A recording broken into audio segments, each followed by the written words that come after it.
এই ছেলে, আপনি মসজিদ কিসের জন্য এসেছেন? কেন মসজিদে এসেছেন? আপনি কিসের জন্য এসেছেন? শুরু হয়ে গেল ডিজে গান বাজানো। বলেন কোথায় পেলেন আপনি?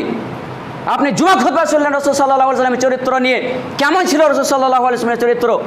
শোনার সাথে সাথে 1 ঘন্টা পরে এলো না, 8 ঘন্টার ভিতরে আপনি ডিজে গান বাজিয়ে দিলেন, শুরু করে দিলেন। কে পারমিশন দিল আপনাকে?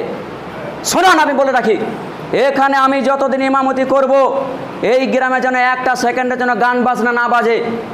বিছানায় শুয়ে থাকতে পারছিলাম না, বোমের এত আওয়াজ হচ্ছিল। আপনি মুসলমান, কেন বোম ফোটালেন আপনি এই গ্রামে?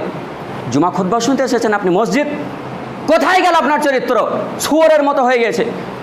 শুরু হয়ে গেল ডিজে গান বাজানো। বলেন কোথায় পেলেন আপনি? আপনি জুমা খুতবা শুনলেন রাসূল সাল্লাল্লাহু আলাইহি ওয়াসাল্লামের চরিত্র নিয়ে। কেমন ছিল রাসূল সাল্লাল্লাহু আলাইহি ওয়াসাল্লামের চরিত্র? শোনার সাথে সাথে 1 ঘন্টা পরে এলো না, 8 ঘন্টার ভিতরে আপনি ডিজে গান বাজিয়ে দিলেন, শুরু করে দিলেন। কে পারমিশন দিল আপনাকে? শোনান, আমি বলে রাখি, এখানে আমি যতদিন ইমামতি করব, এই গ্রামে যেন একটা সেকেন্ডের জন্য গান বাজনা না বাজে। এই গ্রামটা মুসলমান নয়, আপনারা মুসলিম নন।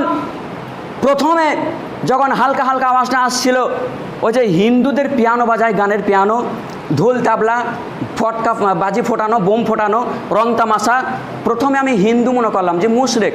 এখানকার কিছু, আমি বলছি সরাসরি, আমি মনে করলাম এখানকার কিছু মানুষ হতে পারে হয়তো।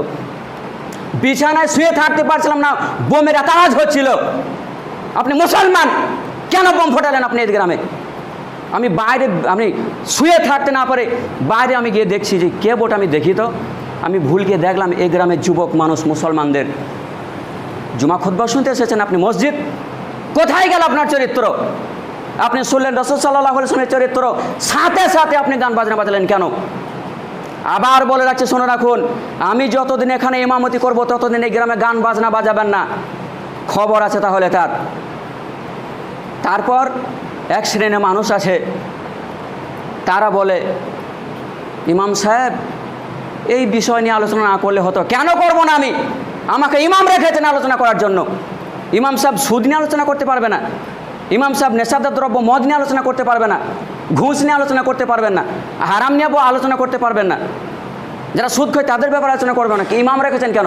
তাহলে রাখুন, আপনাদের এই গ্রামের কেউ বক্তব্য রাখবে, নামাজ পড়াবে, সুদকে হালাল বলবে, মদকে হালাল বলবে, রাখুন আপনাদের এখানে।